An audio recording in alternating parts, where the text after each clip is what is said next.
Hello बच्चों, स्वागत है आपका एक नई क्लास में। आज क्लास में पढ़ने वाले हैं क्लास 10th मैथमेटिक्स के अंतर्गत एक बहुत ही इंपॉर्टेंट प्रमेय को देखने वाले हैं। ठीक है, तो बच्चों ये जो प्रमेय है ना आपके लिए बहुत ही इंपॉर्टेंट होने वाला है, क्योंकि यह प्रमेय आपकी बोर्ड एग्जाम में हर साल पूछा जाता है। आप कोई भी सेट उठा के देख लो बच्चों, ये हर सेट में आपको मिलेगा ही मिलेगा। ठीक है, तो इसीलिए प्रमेय 6.1 जिसको आप थेल्स प्रमेय के नाम से जानते हो, ये थेल्स प्रमेय आपके लिए बहुत ही इंपॉर्टेंट होने वाला है। ठीक है, तो इसलिए बच्चों इसको बहुत ही ध्यान से देखना। मैं आपको बहुत ही सिंपल मेथड से आज की वीडियो में इसको कंप्लीट कराने वाला हूँ। ठीक है, तो देखो यहाँ से अगर हम बात करें तो थेल्स प्रमेय। ठीक है, तो देखो बच्चों आपको बोर्ड एग्जाम में इस प्रकार से आपको प्रश्न मिल सकता है कि प्रमेय 6.1 को सिद्ध कीजिए। ठीक है, या आपको कर सकता है कि थेल्स प्रमेय को सिद्ध कीजिए। ठीक है, तो अगर आप उसे बोर्ड एग्जाम में कहेगा कि प्रमेय 6.1 को सिद्ध कीजिए, तो आपको मालूम होना चाहिए कि जो प्रमेय 6.1 है वही आपका क्या होता है, थेल्स प्रमेय होता है। ठीक है, तो ये आपको ध्यान होना चाहिए। ठीक है, तो थेल्स प्रमेय देखो यहाँ से क्या कहता है। थेल्स प्रमेय कहता है यदि किसी त्रिभुज की एक भुजा के समांतर अन्य दो भुजाओं को भिन्न भिन्न बिंदुओं पर प्रतिच्छेद करने के लिए एक रेखा खींची जाए, तो ये अन्य दो भुजाएं एक ही अनुपात में विभाजित हो जाती हैं। ठीक है, तो देखो इसके कहने का क्या मतलब है, सीधा यहाँ से समझो। देखो थेल्स प्रमेय का कहने का ये मतलब है कि आपके पास कोई त्रिभुज ABC है। ठीक है, जैसे मान लो यहाँ पर त्रिभुज ABC है। ठीक है, अब इस त्रिभुज की एक भुजा के समांतर, ठीक है, तो इस त्रिभुज की एक भुजा के समांतर मान लेते हैं यहाँ पर हम BC भुजा के समांतर हमने कोई रेखा DE खींचा। ठीक है, BC भुजा के समांतर यहाँ पर हमने कोई भुजा DE खींचा। ठीक है, यानी कि कोई रेखा DE खींचा। ये जो DE है ना, ये अन्य दो भुजाएं यानी कि जो आपके AB और ये जो AC है ना, ये अन्य दो भुजाओं को एक ही अनुपात में विभाजित करता है। ठीक है, यानी कि कहने का क्या मतलब, ये जो भुजा AB है इसको AD बट्टे DB के अनुपात में विभाजित करता है, और ये जो भुजा AC है इसको AE बट्टे EC के अनुपात में विभाजित करता है। ठीक है, देखो यानी कि यहाँ पे देखो ये जो भुजा आपका AB है ना, इसको AD बटा DB के अनुपात में विभाजित करता है। ठीक है, और ये जो भुजा AC है ना, इसको AE बटा EC के अनुपात में विभाजित करता है। ठीक है, और इसी को आपको क्या करना है बच्चों, प्रूव करना है। ठीक है, तो चलो इसको प्रूव करते हैं। ठीक है, तो देखो बच्चों किसी भी प्रमेय को ना प्रूव करने से पहले यहाँ पर आपको हेडिंग लगा देना है उत्पत्ति का। ठीक है, तो यहाँ पर आप हेडिंग लगाओगे उत्पत्ति। ठीक है, उत्पत्ति का हेडिंग लगाने के बाद देखो इसमें आपको क्या क्या लिखना है। देखो यहाँ से अगर हम बात करें तो देखो ये जो DM है वो किस पर लंब है, देखो ये जो DM है वो भुजा AE पर लंब है। ठीक है, और ये जो NI है वो भुजा AD पर लंब है। ठीक है, यानी कि देखो यहाँ से अगर हम बात करें तो यहाँ पे देखो ये जो DM है, ठीक है, ये DM जो है वो AE पर लंब है। ठीक है, और ये जो NI है वो किस पर लंब है, AD पर लंब है। ठीक है, इस प्रकार से। ठीक है, तो यहाँ से आप लिख देना यहाँ से। ठीक है, यहाँ पे जो DM है वो किस पर लंब है, देखो लंब का ये चिन्ह होता है। ठीक है, किसी भी भुजा को अगर हमको लंब दिखाना है तो इस चिन्ह के द्वारा हम इसको दिखा सकते हैं। ठीक है, तो ये जो DM है वो किस पर लंब है, AE पर लंब है।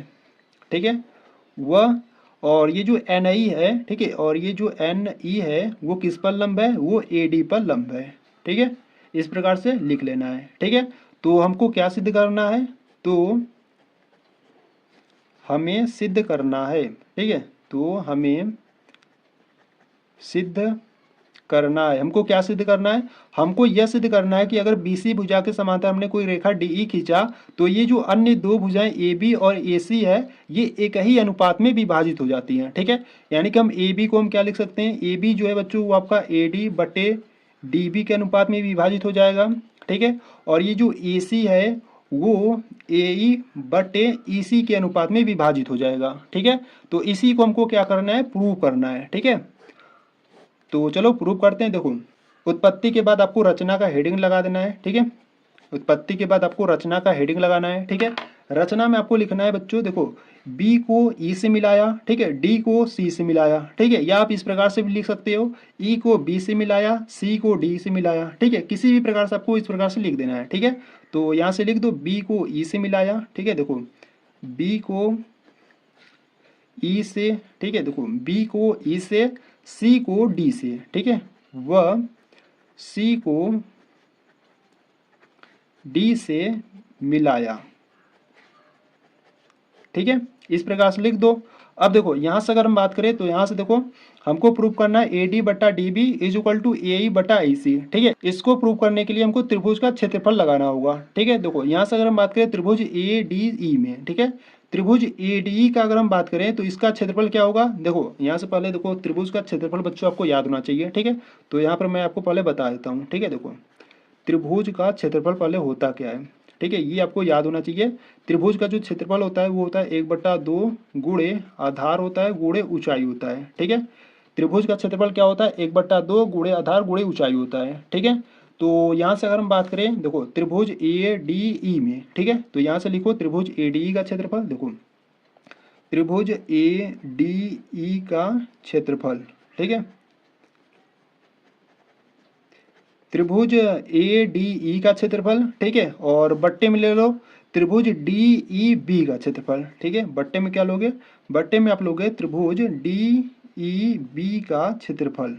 ठीक है, और यहाँ से अगर हम बात करें, देखो इक्वल में त्रिभुज ए डी ई का क्षेत्रफल क्या होगा, देखो ए डी ई में बच्चों आपकी दो आधार हैं। ठीक है, एक तो आधार होगा ए डी, ठीक है, अगर ए डी को आधार लोगे तो इस पर जो लंब होगा एन आई लंब होगा। ठीक है, अगर ए ई को आधार लोगे तो इस पर जो लंब होगा डी एम लंब होगा। ठीक है, तो पहले क्या करते हैं ना, पहले हम ए डी को आधार मानते हैं। ठीक है, जब ए डी को आधार लेंगे तो इस पर जो लंब होगा वो एन आई होगा। ठीक है, तो ए डी का क्षेत्रफल यहाँ से क्या हो जाएगा 1/2 हो जाएगा गुणे आधार, आधार क्या होगा आपका ए डी होगा, और देखो ए डी पर लंब क्या है, ए डी पर आपका एन आई लंब है। ठीक है, यानी कि यहाँ से एन आई इसका ऊंचाई हो जाएगा। ठीक है, और बट्टे में डी ई बी का क्षेत्रफल, देखो डी ई बी का क्षेत्रफल, तो यहाँ से डी बी का क्षेत्रफल 1/2 हो जाएगा गुणे आधार क्या होगा, आधार आपका डी बी हो जाएगा। ठीक है, और गुणे ऊंचाई क्या हो जाएगा, देखो बच्चों यहाँ पर ध्यान से समझना है, डी ई बी का जो ऊंचाई हो जाएगा वो आपका हो जाएगा एन आई होगा। ठीक है, देखो कैसे,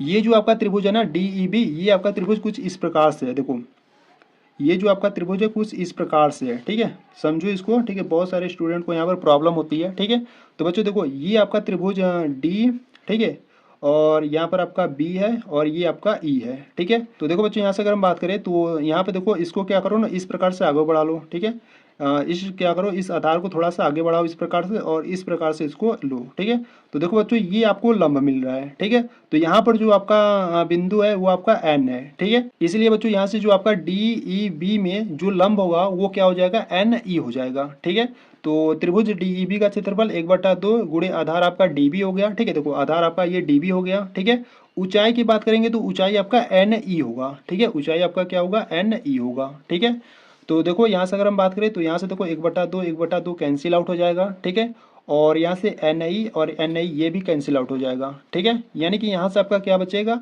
यहाँ से आपका बचेगा ए डी बट्टे डी वी बचेगा। ठीक है, इसको सही रूप में लिख देते हैं। देखो यहाँ से इसको सही रूप में लिख देते हैं। यहाँ से हम लिखेंगे त्रिभुज ए डी ई का क्षेत्रफल। ठीक है, और बट्टे में क्या है, बट्टे में हमारा है त्रिभुज डी ई बी का क्षेत्रफल। ठीक है, और बराबर में हमारा क्या बचा है, बराबर में हमारा बचा है ए डी बटा डी बी बचा है। ठीक है बच्चों, इसको क्या करो समीकरण नंबर फर्स्ट बना लो। ठीक है, देखो अब इस बार हम क्या करेंगे, इस बार हम फिर से क्या करेंगे ए डी त्रिभुज को लेंगे।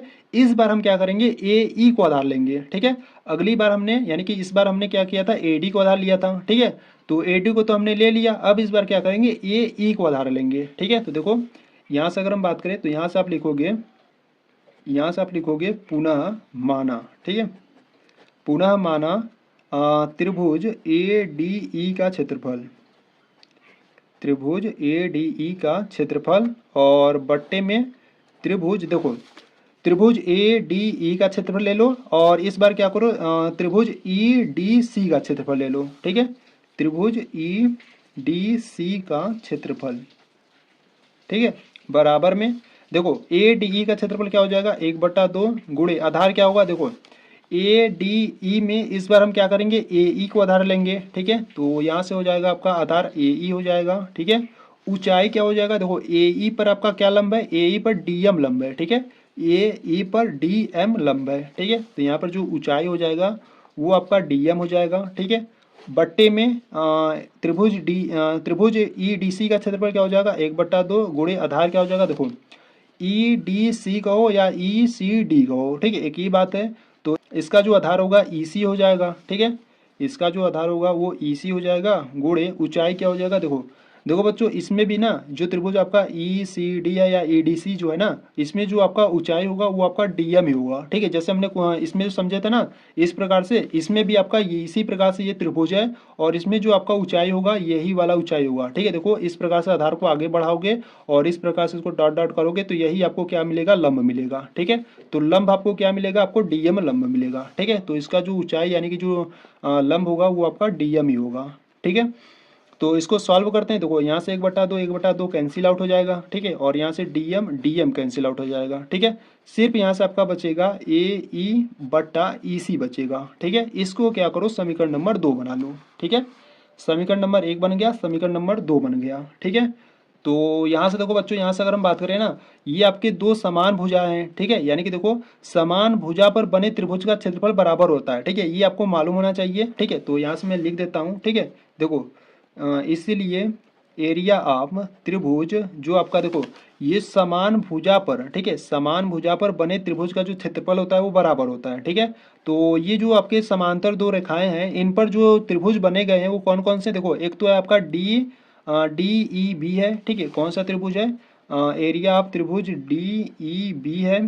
ठीक है, और एक त्रिभुज आपका है ई डी सी है। ठीक है, एक त्रिभुज आपका क्या है, एरिया ऑफ त्रिभुज ई डी सी है। ठीक है, तो दोनों त्रिभुज बच्चों यहाँ पर क्या होंगे, बराबर होंगे। ठीक है, अब ये बराबर क्यों हो रहे हैं, ठीक है, अब देखो यहाँ से ध्यान से समझो, ये जो त्रिभुज है ना ये दोनों बराबर यहाँ पर क्यों हो रहे हैं, क्योंकि देखो समान भुजा पर बने त्रिभुज का जो क्षेत्रफल होता है वो बराबर होता है। ठीक है, तो इसीलिए बच्चों ये जो आपका त्रिभुज डी ई बी है और ये जो त्रिभुज आपका ई डी सी है ये दोनों क्या होंगे, बराबर होंगे। ठीक है, तो इसलिए यहाँ पर हम दोनों बराबर कर दिए। ठीक है, तो देखो यहाँ पर जो आपका डीईबी है वो किसके इक्वल है, ईडीसी के। ठीक है, यानी कि ईडीसी जहाँ है हम वहाँ पर डीईबी को रख सकते हैं। ठीक है, तो इसके स्थान पर हम क्या करते हैं, इसको रख देते हैं। ठीक है, तो बच्चों इसको क्या करो ना, इसको अभी समीकरण नंबर 2 मत बनाओ। ठीक है, इसको क्या करो, अभी समीकरण नंबर 2 मत बनाओ। ठीक है, अब यहाँ पर ईडीसी के स्थान पर पहले हम डीईबी रखते हैं, फिर उसके बाद समीकरण नंबर 2 बना लेंगे। ठीक है, तो यहाँ से आप लिखोगे त्रिभुज ए डी ई का क्षेत्रफल,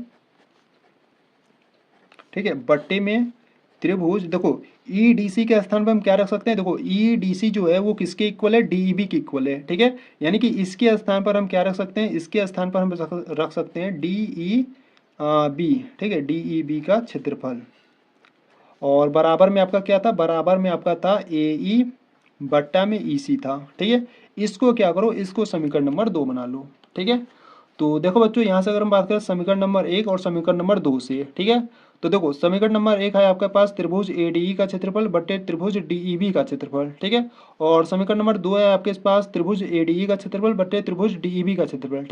ये दोनों इक्वल है। ठीक है, अगर ये दोनों इक्वल है तो ये दोनों भी इक्वल होंगे। ठीक है, तो यानी कि यहाँ से आप कह सकते हो, तो यहाँ से आपको लिख देना है समीकरण 1 व 2 से। ठीक है, समीकरण 1 व 2 से, तो समीकरण नंबर 1 आपके पास है ए डी बट्टा डी बी।